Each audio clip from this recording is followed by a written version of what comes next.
Bonjour et bienvenue sur le site du podcast Histoire en série, créé et animé par Nicolas Charles et Johan Chanoir.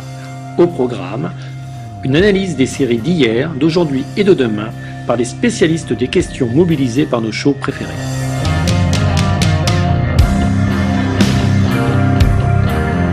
Histoire en série, c'est le podcast qui met en relation histoire, sciences humaines et séries.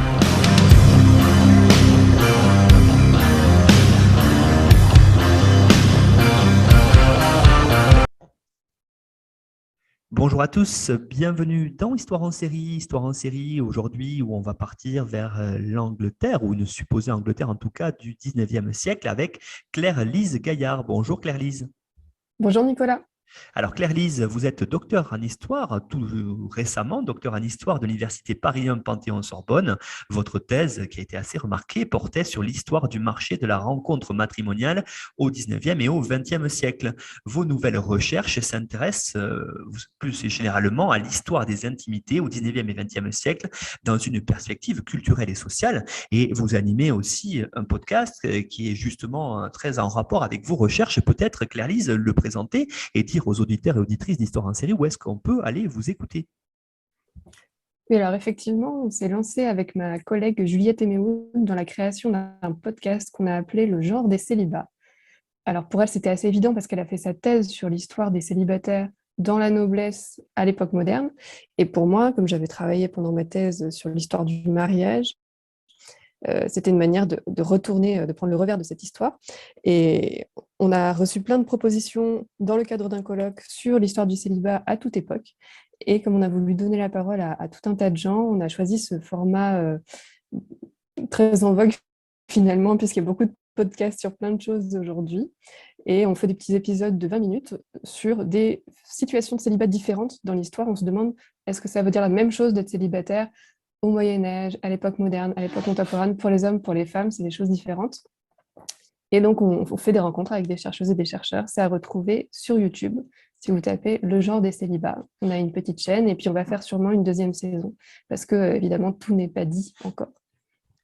Un podcast que l'on recommande, et puis c'est vrai qu'on peut-être on fera en direct, je l'annonce, peut-être une émission un crossover, pourquoi pas, sur les célibats et les séries. Ça pourrait être aussi intéressant d'évoquer tout ça. Alors aujourd'hui justement, on va parler d'une série où on parle de mariage, on parle de célibat. C'est une série qui est passée sur Netflix en 2020 qui s'intitule La chronique des Bridgerton. Alors pour celles et ceux qui ne l'auraient pas vu, Claire-Lise, comme c'est la tradition dans l'histoire en série, est-ce que en quelques mots vous pourriez présenter la série et en faire le pitch? Alors, la chronique des Bridgerton, c'est l'histoire d'une famille noble, la famille Bridgerton, que l'on suit pendant une saison à Londres. On va expliquer tout à l'heure ce qu'est la saison, j'imagine. C'est donc une période assez courte à Londres où se retrouve l'aristocratie. Et on suit Daphné, l'aînée de la famille, qui doit se marier ou, en d'autres termes, prendre sa place dans la société. Donc ça, c'est l'intrigue qui constitue le fil rouge de l'histoire et elle trouve une résolution à la fin de la série. Mais on sent bien que cette série, c'est aussi ce fil rouge, il est l'occasion de donner à voir un tableau de la haute société dont chaque composante est incarnée par un personnage ou par un groupe de personnages. Et donc à ce titre, les personnages sont pensés aussi comme des types littéraires et ça nous donne à voir une vision assez fantasmée de l'Angleterre du début du 19e siècle. Et il faut rajouter à cela qu'il y a quand même un parti pris spécifique de la série, c'est de donner aux spectateurs de ces scènes une clé de lecture par la voix d'une narratrice qui raconte la gazette de Lady Whistledown, donc ce que raconte cette potinière, en fait, qui s'amuse des codes de la bonne société et qui diffuse une feuille qui raconte les événements aux membres de la haute société et qui dévoile des scandales, évidemment. Et par ce fait, elle a un rôle très important. Les séries anglo-saxonnes sur le 19e siècle sont très à la mode, hein. Si on prend une qui est à cheval sur le 18e, 19e comme Paul d'Arc, mais on a aussi à cheval sur le 20e, plutôt, qui commence d'ailleurs en 1914, c'est Downton Abbey. Donc on a eu récemment aussi sur le début du football au Royaume-Uni, The English Game. Comment on peut situer cette série-là dans cet univers audiovisuel des séries anglo-saxonnes sur une Angleterre, on va dire, de ce grand 19e siècle? Alors, on sent qu'il y a une inspiration commune sur le début du 19e siècle, en tout cas sur la période romantique, parce que c'est un ressort à histoire euh, fascinant, parce que ça donne des codes romantiques, et c'est un bon terreau pour des productions audiovisuelles qui voudraient miser sur la comédie romantique, et c'est le cas de la chronique des Bridgerton. Et en même temps, c'est quand même très différent de Downton Abbey ou The English Game, parce qu'il y a un ton qui est beaucoup plus léger, alors que dans Downton Abbey aussi, bien sûr, mais il y a une sorte de réalisme dans Downton Abbey et dans The English Game qui n'est pas le propos du tout de la chronique des Bridgerton.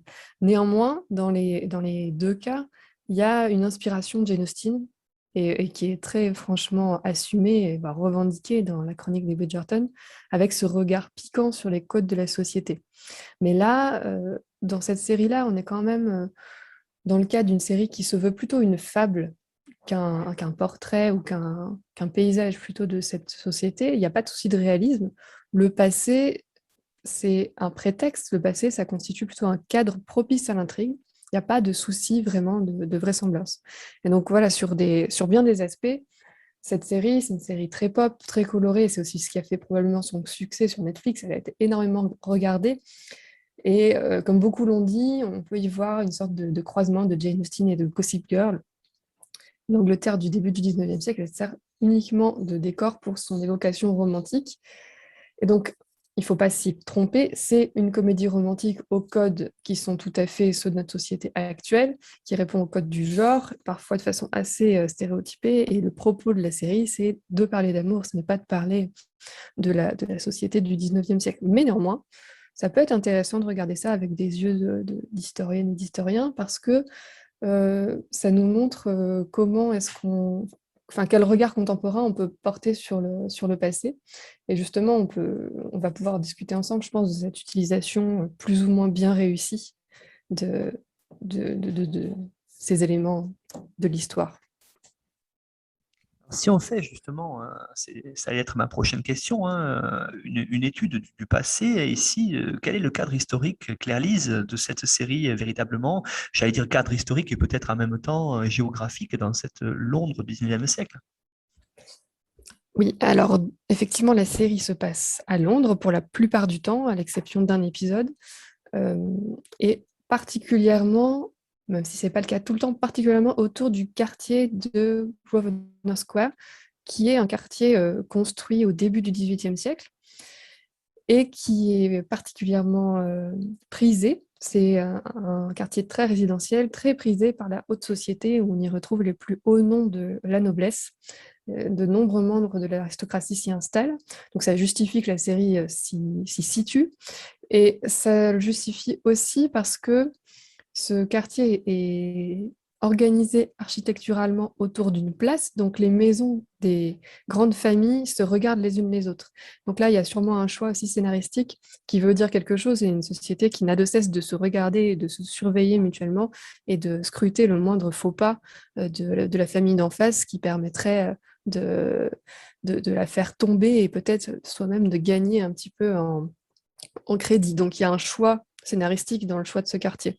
Et alors plus généralement, la série se situe au moment de la Régence. Alors la Régence, c'est une période de l'histoire du Royaume-Uni qui se déroule entre 1811 et 1820 et qui est caractérisée par la maladie qui frappe le roi George III, qui est fou en fait à ce moment-là. C'est pour ça qu'il y a une régence, en fait, c'est son fils aîné et son futur héritier, George IV, qui est à ce moment-là prince régent, et la personne qui incarne la régence dans la série, c'est la reine Charlotte, qui incarne la figure royale à ce moment-là. On pourra sûrement en reparler parce que c'est un personnage important de la série. Mais un petit détail au sens large, on parle souvent de la régence pour qualifier finalement toute la période qui va de 1795 à 1830. On parle aussi de période pré-victorienne. C'est plutôt pour qualifier un esprit du temps, en fait. c'est une période de faste, une période de fête, d'excès pour l'aristocratie, et c'est justement ce qui favorise les productions littéraires et audiovisuelles sur cette période-là, parce que c'est l'occasion de montrer des bals, des soirées, des spectacles, des promenades, on voit aussi beaucoup. Voilà, c'est un cadre propice à toutes sortes d'intrigues. Et puis il y a une dernière mention du cadre historique dans la série, c'est aussi le temps des guerres napoléoniennes. Et notamment, il est fait mention assez rapidement à la guerre d'Espagne, au moment où Miss Thompson, la jeune fille que la famille Featherton reçoit pour la marier rapidement parce qu'elle est enceinte, Miss Thompson a son amant qui est, lui, un soldat auprès du futur duc de Wellington en Espagne, au moment où le Royaume-Uni s'allie à l'Espagne contre l'occupation française de la péninsule ibérique, à partir de 1808. Donc voilà pour le cadre à la fois géographique et temporel de cette série. Alors, c'est une série qui a aussi, Claire-Lise, fait beaucoup parler d'elle parce qu'elle a elle a pris véritablement le choix, les showrunners ont fait le choix de représenter certains membres de l'aristocratie anglaise et notamment d'ailleurs, on va dire la première d'entre elles, la reine, avec des personnages de couleur. Alors justement, cette idée-là, elle a fait couler beaucoup d'encre, mais est-ce que vous pourriez vous tenter d'expliquer pourquoi ce choix des showrunners? Alors, effectivement, ça a suscité beaucoup de réactions. Il est question à ce moment-là donc du personnage de la reine, qui historiquement est Charlotte de Mecklembourg-Strelitz, en fait la grand-mère de Victoria, la future Victoria, l'épouse de George III. Et il y a un doute de la part des historiens, ne sont pas d'accord. Pour certains, Charlotte aurait pu avoir pour ascendante une maîtresse portugaise d'origine maure du roi Alphonse III de Portugal. Mais ces portraits officiels la représentent néanmoins avec un teint assez pâle. Là-dessus, moi, je n'ai pas d'éléments plus probants à ajouter. Par contre, ce qui est intéressant à réfléchir là-dessus, c'est que, alors de toute façon, la société aristocratique du début du 19e siècle est une société blanche. Mais le choix des showrunners, il me semble, est intéressant parce qu'il ne s'agit pas tout à fait d'un casting, comme on pourrait dire, colorblind, où on choisit les acteurs et les actrices vraiment en se forçant à un choix aveugle sur la couleur de la peau, parce que là, ce choix a un sens dans l'intrigue. Il s'agit vraiment de justifier la présence non seulement de personnages noirs et blancs à parts égales dans toute la série, mais surtout dans l'aristocratie. En fait, c'est le choix d'une sorte d'uchronie, où il y aurait déjà de la diversité, qui veut dire quelque chose pour la série. Et à mon sens, il y a deux explications. C'est une société où le nom compte plus que tout le reste. On va en reparler, j'imagine, en évoquant le sens le pouvoir de l'aristocratie. Et donc, c'est probablement aussi une manière de montrer que, puisque le nom compte plus que tout le reste, probablement aussi plus que les appartenances raciales. C'est une manière en évacuant la question raciale, de porter le regard sur les titres, sur le pouvoir symbolique de cette aristocratie. Et puis, l'explication que donne la série à la présence de membres de la noblesse noire, c'est que justement la reine qui représentait noire dans la série aurait été choisie par amour par le roi, et ce choix par amour aurait permis à la reine d'anoblir des familles noires, dont le duc de Hastings, qui est au centre de la série. Et ces nouvelles familles seraient donc des membres récents dans l'aristocratie. Donc, à mon avis, le deuxième sens de ce choix scénaristique, c'est de mettre en scène une sorte de pouvoir magique de l'amour qui, en fait, est érigé en force triomphante dans l'histoire du duc et de Daphné dans toute la série. On évoquait le cadre historique et géographique de cette Londres du début du XIXe siècle, mais on a aussi un cadre temporel de la série, c'est le terme de saison. Alors justement, qu'est-ce que c'est dans le milieu aristocratique anglais au début du XIXe siècle, cette saison, Claire-Lise? Oui, alors l'expression de saison, c'est une manière de désigner la sociabilité qui a lieu à Londres entre juin et septembre. Alors, c'est le temps où l'aristocratie fait des réceptions, fait des bals, il y a des manifestations musicales. C'est vraiment le moment d'une intense sociabilité parce que Londres est le cœur de la vie politique et sociale. Et pour les hommes, d'ailleurs, c'est le moment où il faut aussi paraître à la cour, être présent au Parlement. Et pour les femmes, c'est aussi le moment de ce qui occupe la série, c'est le moment, la saison des mariages, puisque c'est le moment où les jeunes femmes vont pouvoir rencontrer leurs futurs prétendants. Et puis pour la série, non seulement c'est l'occasion de développer l'intrigue autour du mariage de Daphné, mais ça donne aussi à voir la très forte hiérarchie entre les membres de l'aristocratie qui va du baron jusqu'au duc en passant par les comtes, vicomtes et marquis. Donc c'est un moment symbolique de cette aristocratie britannique, qui se distingue d'ailleurs de l'autre temporalité de leur vie oisive à la country house. Littéralement, leur maison de campagne, c'est en fait le château que ces grandes familles ont dans leur domaine, mais ils y sont donc qu'une partie de l'année parce qu'ils ont finalement l'obligation de résider à Londres. Et il y a un exemple de country house dans la série, c'est Clavendon, la possession donc du duc de Hastings, la résidence du duc et de la duchesse, qui dans la série a été notamment tournée au château Howard dans le Warwickshire du Nord. Et donc cette saison, elle est pour la série l'occasion de mettre en scène toute une série d'intrigues parce que justement c'est le moment où l'aristocratie se rencontre. Et puis, c'est aussi le moment dans ces rencontres, d'essayer de trouver un parti pour les jeunes de la famille, surtout les jeunes filles. C'est ce qu'on voit ici. C'est peut-être maintenant, Claire-Lise, le moment d'évoquer la question du mariage dans cette société aristocratique anglaise du 19e siècle. On voit bien que c'est ce qui est au cœur de l'intrigue de la chronique des Bridgerton. Oui, c'est complètement le sujet de la chronique des Bridgerton et tout l'enjeu autour du mariage, c'est pour les jeunes filles notamment d'arriver à faire concilier les enjeux économiques et patrimoniaux du mariage et leur cœur.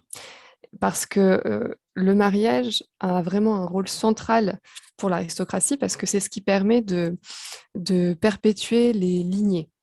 En fait, les jeunes filles, elles ont un rôle, parce qu'elles se marient, elles ont un rôle dans la cohésion sociale du groupe.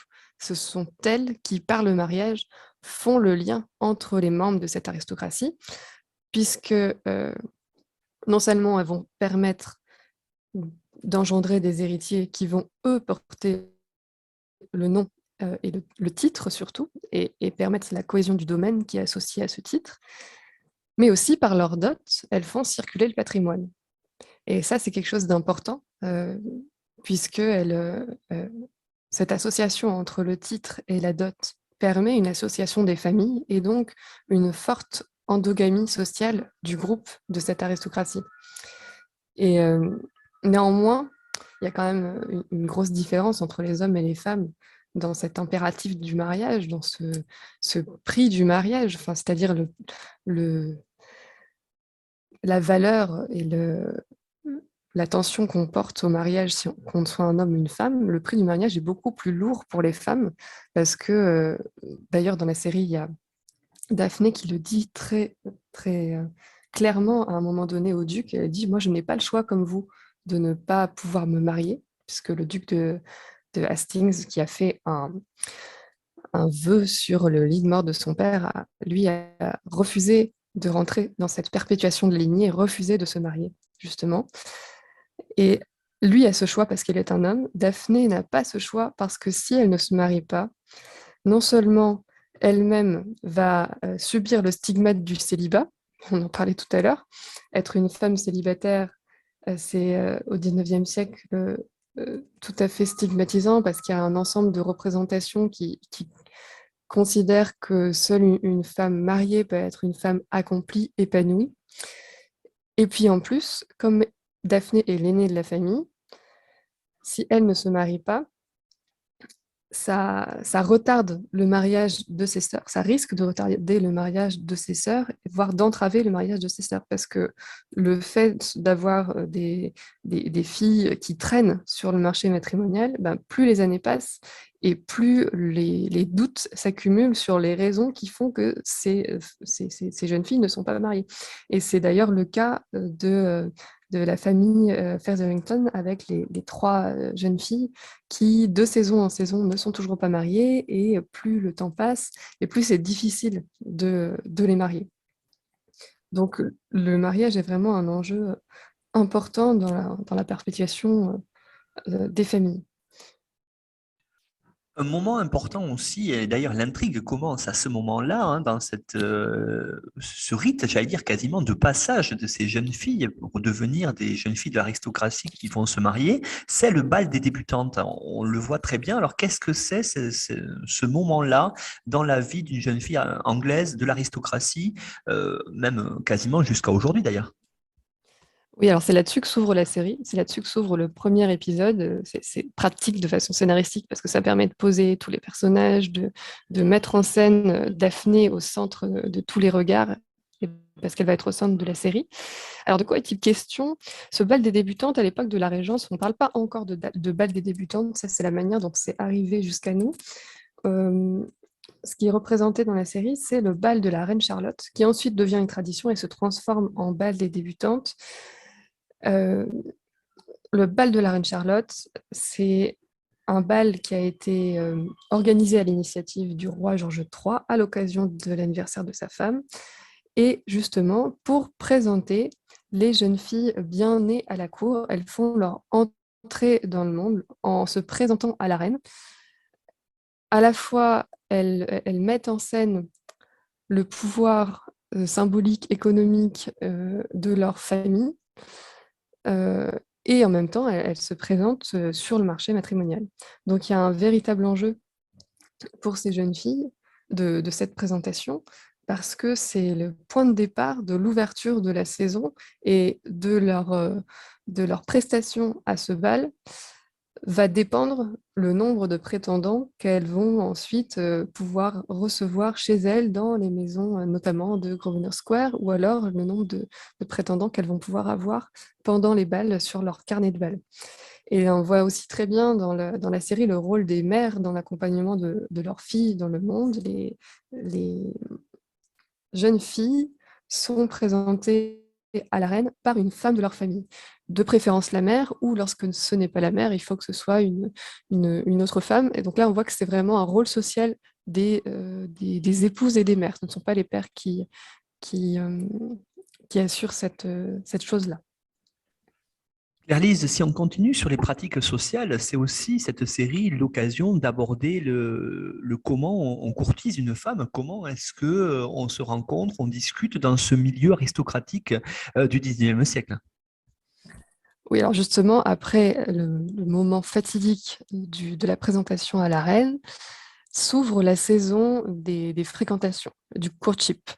Alors, qu'est-ce que ça suppose de courtiser une future épouse? Eh bien, déjà, de se rendre chez elle. Les maisons sont ouvertes. Il y a des heures auxquelles on peut se rendre dans la bonne société. C'est connu. On sait que de telle heure à telle heure, madame un tel tient salon, et on peut aller y voir les jeunes filles. Donc évidemment, on s'y fait annoncer, on s'y fait souvent précéder par des fleurs. Et puis, il y a tout un tas de pratiques de l'aristocratie pour garantir les fréquentations.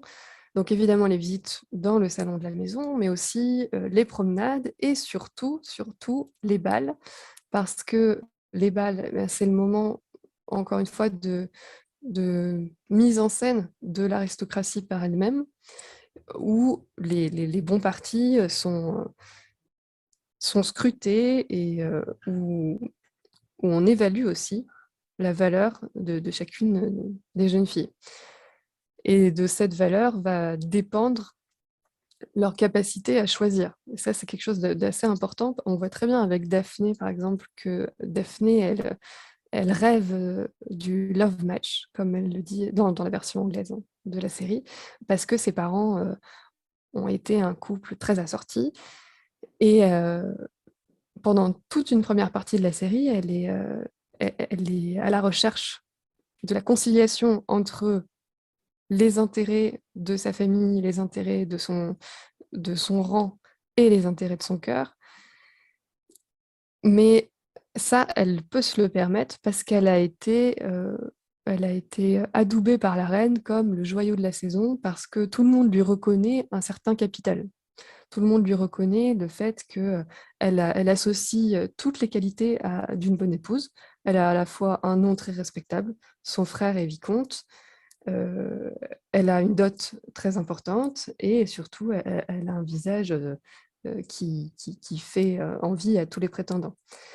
Donc ça, pour elle, c'est ce qui lui garantit de pouvoir avoir le choix une fois que les prétendants se seront présentés à elle, sauf juste à un moment de la série où elle se résigne à un moment donné à renoncer à son mariage d'amour. C'est au moment où elle craint d'être ruinée, que sa réputation soit ruinée par sa rivale Cressida Cooper, qui, euh, qui l'aurait... non, pardon, je confonds. Non, elle craint d'être ruinée par Lord Berbrook, qui, lui, est prêt à dévoiler à Lady Whistledown, à la gazette de Lady Whistledown, que Daphné se serait retrouvée seule avec lui dans un jardin. Et à ce moment-là, Daphné, elle perd dans son capital le capital symbolique de la réputation.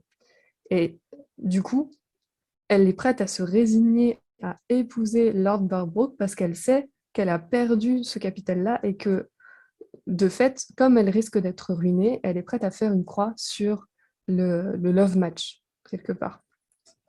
Mais on voit bien qu'il y a un enjeu important pour les femmes sur le consentement de prétendants et plus elles peuvent avoir le choix. C'est très intéressant ce que vous évoquez maintenant, Claire-Lise, parce que si on en vient à parler justement des disparités de genre par rapport à ces notions-là, à la fois amoureuses et matrimoniales, on voit bien que c'est pas du tout pareil pour les hommes et les femmes, hein, et notamment autour de la notion du consentement, c'est-à-dire de est-ce que la famille va autoriser la jeune fille à se marier ou pas. Qu'est-ce que vous pouvez dire là-dessus? Alors, le consentement est considéré comme nécessaire aux unions, hein. Les mariages sont pensés à la fois comme arrangés et en même temps comme devant être lieu de l'amour. Il y a pas de- d'inadéquation de principe entre le mariage et l'amour. Mais néanmoins, c'est vrai qu'il y a une grosse disparité de genre parce que les hommes et les femmes ne jouent pas la même partie, ou la même partition même, on pourrait le dire comme ça, dans les fréquentations. Les jeunes filles n'ont pas le droit à l'initiative, on peut dire ça comme ça.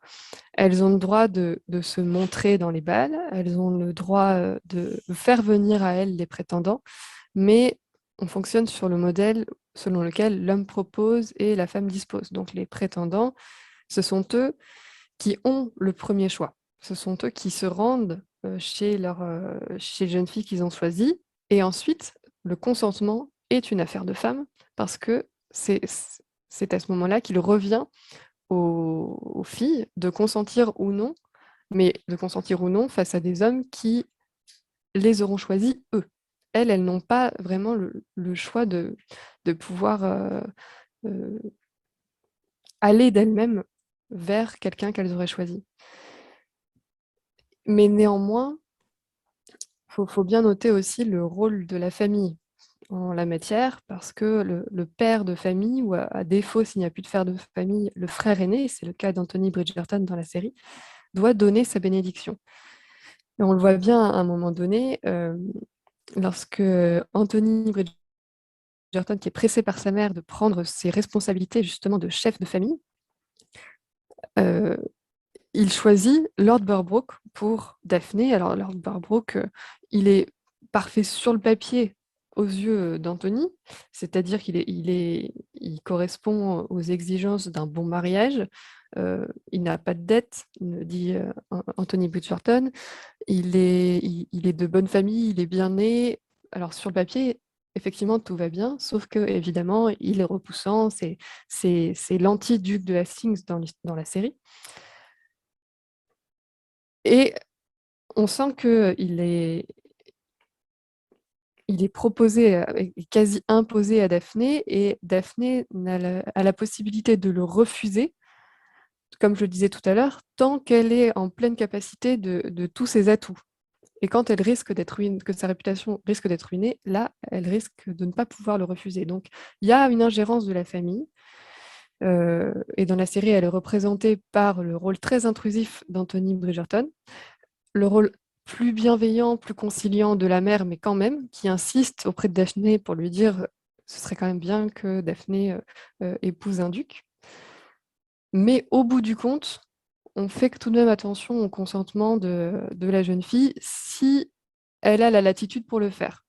Et de la même manière, Miss Thompson, qui elle n'a pas de latitude du tout parce qu'elle est enceinte, Lady Featherton ne lui donne quasiment pas le choix. Il faut qu'elle trouve un mari très vite, et le premier qui l'acceptera, elle devra dire oui. Donc, c'est difficile de forcer une union, mais néanmoins, on voit que toutes ces jeunes filles intériorisent tout de même les contraintes. Elles sentent bien, justement parce qu'il y a ce poids du mariage, que le mariage est une chose si importante que si elles doivent sacrifier certaines de leurs attentes pour le prix d'être mariées, elles peuvent le faire. Claire-Lise Gaillard, on comprend bien à vous suivre, hein, à vous écouter, que le mariage est empreint de nombreuses convenances sociales, mais j'allais vous poser la question, et l'amour dans tout ça, finalement, qu'en est-il? Alors justement, l'amour, il est très très présent dans la série, et il est très présent aussi dans la littérature, notamment de Jane Austen. C'est l'époque du romantisme. Comment tout ça se combine avec les exigences très fortes de la haute société, eh ben, on considère à cette époque qu'on peut véritablement tomber amoureux, d'avoir un véritable amour, que si les conditions sociales de fortune et de rang sont déjà assorties. Et de fait, ça c'est quelque chose qui est assez classique dans la littérature romantique du 19e siècle, qui raconte des histoires d'amour. De fait, les héros qui finissent par se marier et être amoureux sont en fait des gens qui sont destinés l'un à l'autre socialement, ou quasiment. Et là, c'est un peu le cas de Daphné et du duc, puisque toute la série tourne autour de leur histoire d'amour, mais c'est une histoire qui est complètement dans les convenances sociales, et d'ailleurs toute la société approuve cette union. Donc l'amour est considéré non pas comme un déclencheur, mais plutôt comme un couronnement d'une union bien assortie. C'est quelque chose qui vient dans un second temps, et qui doit être surtout important pour les épouses, parce que c'est elles qui donnent leur consentement, justement. Un moment aussi qui est très bien montré, j'ai trouvé en regardant cette série, c'est le moment de la nuit de noces qu'on voit entre Daphné et le duc de Hastings, hein. On voit bien quand on devine les réactions de Daphné que au 19e siècle, surtout dans ces jeunes filles de l'aristocratie, ce sont des moments auxquels elles ne semblent pas préparées, notamment en vue de la procréation. Oui, alors cette nuit de noces qui est représentée, en fait, c'est une représentation vraiment avec des yeux 21e siècle, hein, de ce que serait une nuit de noces d'une jeune fille ignorante au début du 19e siècle. En fait, c'est pas du tout réaliste. La seule chose qui est réaliste et qui est très utilisée, enfin, qui est un ressort très utilisé dans la série, c'est l'ignorance de la sexualité pour les femmes, selon le principe du double standard de la morale sexuelle. Effectivement, les hommes ont une initiation sexuelle très tôt, avec des femmes qui ne sont pas les femmes qu'ils épousent, avec des maîtresses, parfois avec des prostituées. On considère que c'est une nécessité pour leur éducation, alors qu'à l'inverse, les jeunes filles sont tenues dans l'ignorance totale des choses du corps, de la sexualité et de la procréation. Alors, pourquoi je dis qu'elle ressemble pas, enfin qu'elle est pas très vraisemblable cette nuit de noces? Parce que en fait c'est un biais de la série qui, pour l'intrigue, représente une nuit de noces idéale qui répond quand même au code de la comédie romantique, alors que de fait, et ça, il y a des historiennes qui l'ont bien montré, hein, Aïcha Salmon, Pauline Mortas, de fait, la majorité des nuits de noces sont des expériences douloureuses pour les femmes, justement en, à cause de cette ignorance-là. Et là, c'est là qu'il y a des petits paradoxes aussi dans la série. Par exemple, avant cette scène de la nuit de noces, le duc de Hastings, au moment où il est dans un moment d'amitié avec Daphné et qui ne pense pas se marier avec elle, lui donne des informations sur ce qu'est la vie sexuelle et il est étonné de découvrir que Daphné ne se touche pas.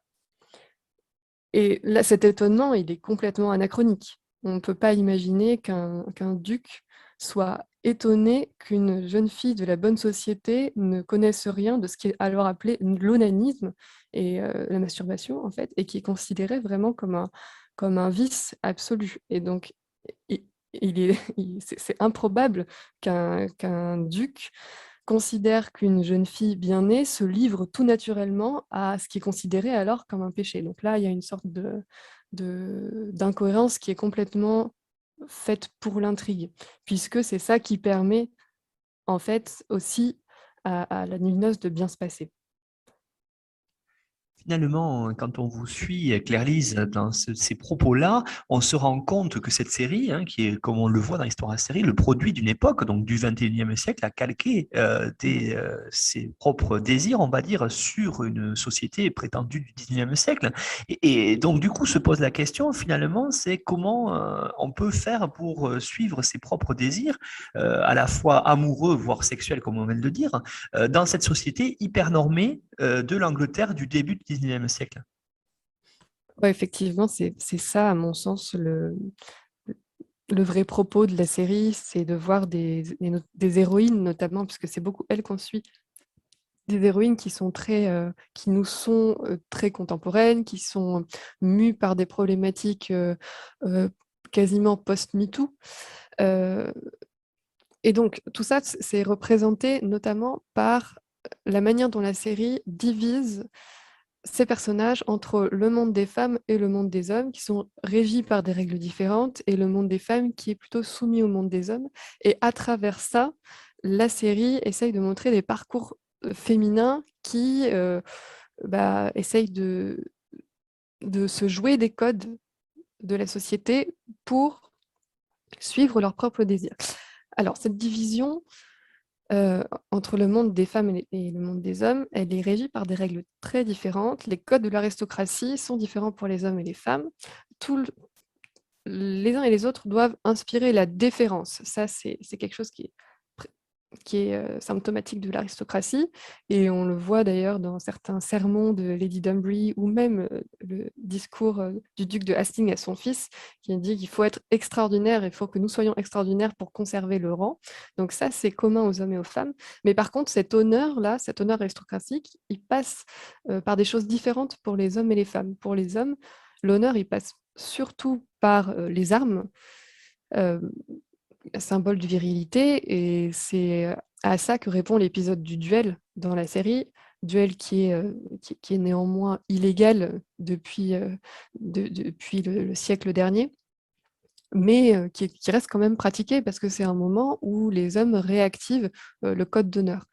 Et pour les femmes, l'honneur passe par leur chasteté. Et c'est la raison pour laquelle elles sont chaperonnées, puisque les chaperons doivent prouver leur vertu. Donc la série, elle représente un monde d'hommes et un monde de femmes, et les deux ont leur, euh, leurs prérogatives. Pour les hommes, c'est leurs obligations auxquelles chacun des personnages de la série essaye plus ou moins de se soustraire d'ailleurs. Pour les hommes, il s'agit de maintenir le titre et le domaine, alors pour l'aîné en tout cas, C'est le principe du family settlement. Le fils aîné hérite de la totalité du domaine. Et après, c'est à charge pour lui d'aider ses frères et ses sœurs. Et donc là, c'est le rôle d'Anthony. Et on voit combien Anthony a du mal à s'échapper de ce rôle. En tout cas, il ne veut pas complètement s'y adonner. Et puis voilà, ils doivent défendre l'honneur de la famille, notamment par le duel. Et ces hommes doivent aussi gérer leurs affaires à Londres et dans leur country house. Donc là, on le voit un petit peu avec le duc de Hastings qui gère les affaires de son père à Londres. Et lorsqu'il est à Cliveden, ils doivent gérer le domaine qui avait été laissé un peu à l'abandon par son père. Ça, c'est leur rôle attendu socialement et attendu par leurs épouses. Et d'ailleurs, on le voit très bien dans l'échec de Lord Featherington à conserver son patrimoine. Lord Featherington est un joueur invétéré et il a perdu la dot de ses filles en jouant. Et on voit dans la scène où Lord Featherington est pris la main dans le sac par son épouse, il se met et là, c'est intéressant la manière dont la série traite ce moment-là parce que ça montre que au moment où Lord Featherington échoue à assurer son rôle de père de famille par la conservation du patrimoine, il perd aussi sa virilité. Et d'ailleurs, il est complètement méprisé par sa femme et par la société à ce moment-là de la série pour cette raison. Donc ces hommes, ils se retrouvent aussi dans des espaces d'homosociété masculine, les clubs, il y a plusieurs scènes dans les clubs. Et c'est pas tout à fait des espaces d'homosociété d'ailleurs, parce qu'il y a des femmes qui sont admises, mais ce ne sont pas les femmes que ces hommes épousent. D'ailleurs, Sienna, la cantatrice, elle est admise dans ces clubs-là, mais c'est justement aussi pour ça qu'Anthony ne peut pas l'épouser, alors que c'est son amante. Et puis, on les voit aussi beaucoup dans les matchs de boxe, ces hommes-là, et ça, c'est quelque chose qui est avéré effectivement du début du 19e siècle, où les élites sont les gestionnaires d'épreuves qu'ils ne font pas eux-mêmes. Ils font parfois des matchs de boxe entre leurs meilleurs laquais. Et il y a le premier championnat de monde de boxe en Angleterre en 1810, effectivement, entre un homme blanc et un homme noir, qui connaît beaucoup de succès.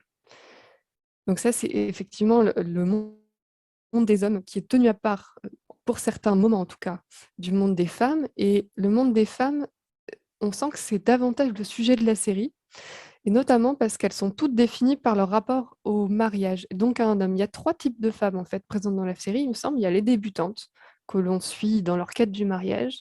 Il y a les ladies, les femmes mariées, qui, elles, ont davantage de marge de manœuvre justement parce qu'elles sont mariées. Le mariage leur donne une protection, un statut de protection.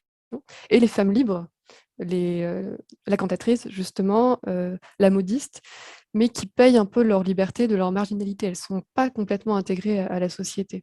Et ce qui est intéressant, c'est de voir qu'il n'y a pas de typologie si nette pour les personnages masculins. Et d'ailleurs, c'est logique parce que cette classification des femmes, comme je le disais tout à l'heure, elles le doivent à leur rapport aux hommes, par le mariage. Donc voilà, ce qu'on disait tout à l'heure, c'est que cette série, elle raconte des parcours d'émancipation féminine dans ce monde extrêmement normé, il me semble.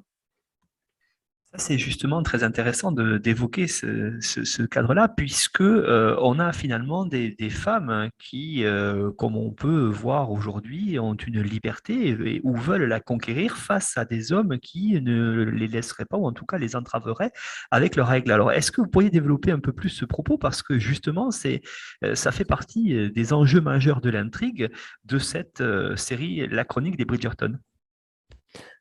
Oui, effectivement, c'est pour ça que je dis que c'est une série qui raconte plus notre présent que le passé, parce que elle met en scène des héroïnes qui sont très modernes et qui ont conscience des cadres de la domination masculine et qui cherchent d'une manière ou d'une autre à s'y soustraire, qui y arrivent plus ou moins bien.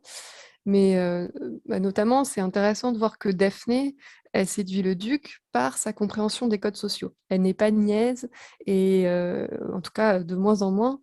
Et il y a une scène dans un bal au moment où le prince Frédéric fait son entrée, où Daphné et le duc s'amusent justement, ils regardent toutes les interactions sociales et s'amusent à les décrypter en imaginant une sorte de code imaginaire du du courtship, justement.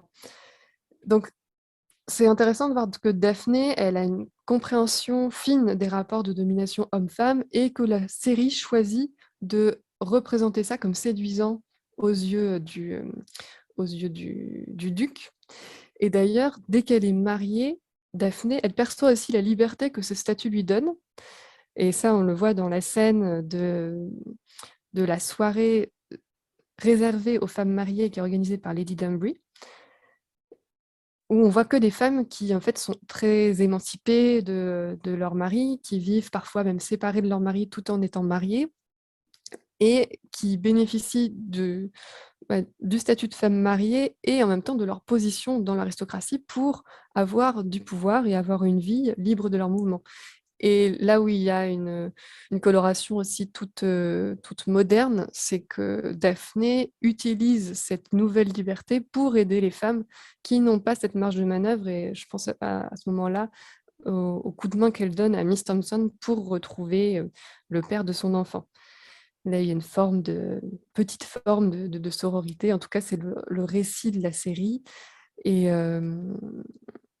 voilà, c'est une manière pour Daphné de faire ce que les femmes de la génération précédente n'ont pas fait, c'est-à-dire donner les informations cruciales de la réalité des rapports hommes-femmes.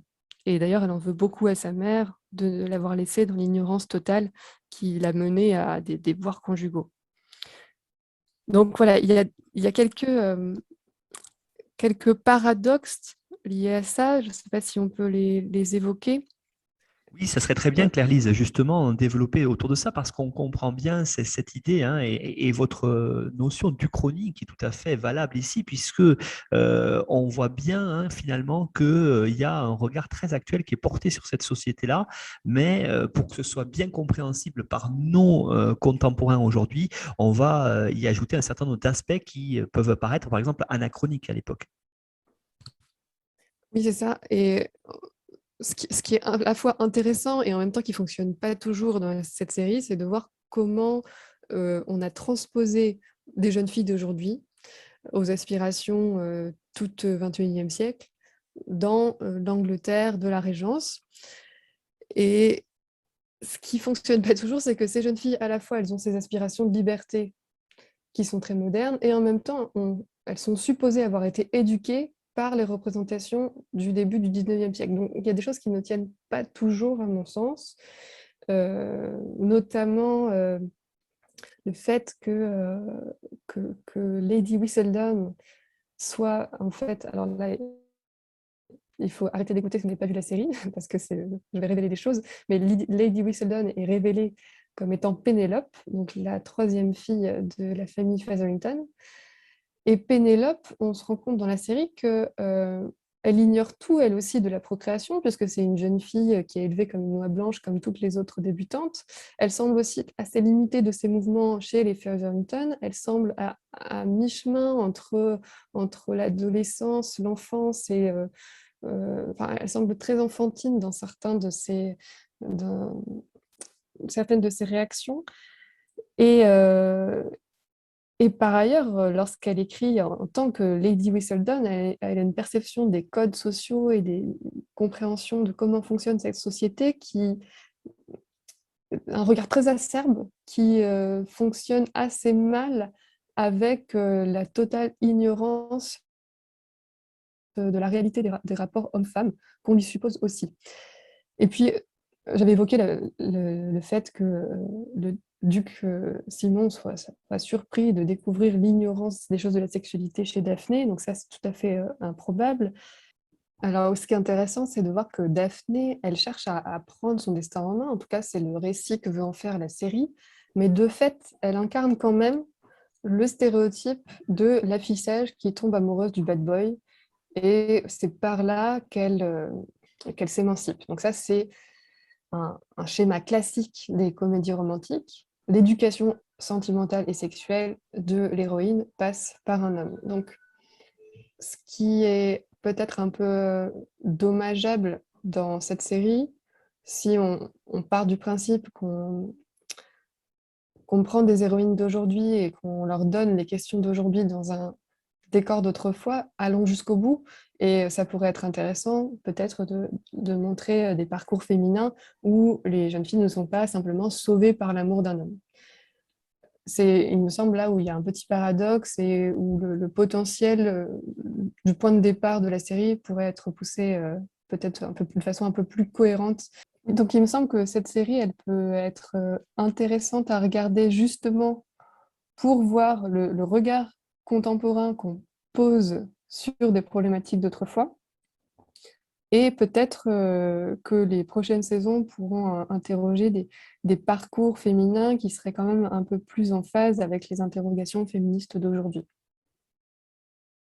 Merci beaucoup Claire-Lise Gaillard pour l'évocation de la chronique des Bridgerton disponible sur Netflix, donc série qui revisite quelque part, si on peut dire, ce début du 19e siècle anglais avec de nombreux codes qui ont été actuels, qui ont été calqués dessus.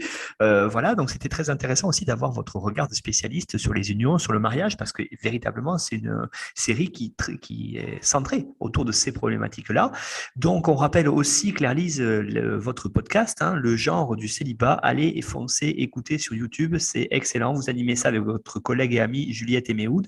C'est vraiment très très bien et ça permet aussi d'avoir un regard sur le célibat à travers les âges. Alors vous avez fourni, Claire-Lise, pour celles et ceux qui voudraient aller plus loin, une bibliographie indicative que l'on retrouve sur la page de l'émission sur notre site internet histoireensérie.com et puis suivez notre actualité sur les réseaux sociaux, Twitter et aussi Facebook. Et puis vous nous retrouvez sur notre partenaire nonfiction.fr avec les résumés de toutes les émissions et pour aller les écouter vers toutes les grandes plateformes de podcast, YouTube et aussi Spotify. Merci beaucoup Claire-Lise et puis à bientôt j'espère. Merci à vous.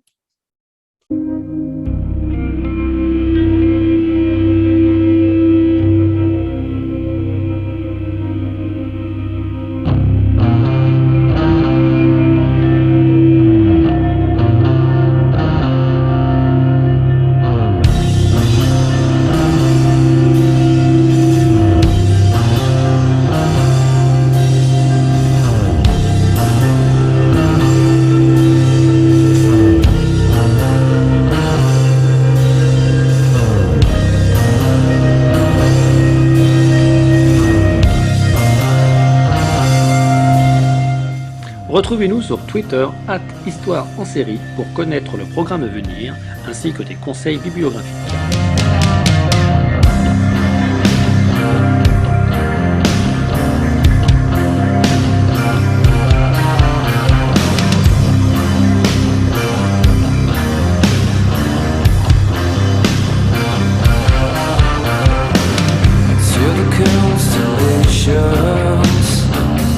Travel not just to please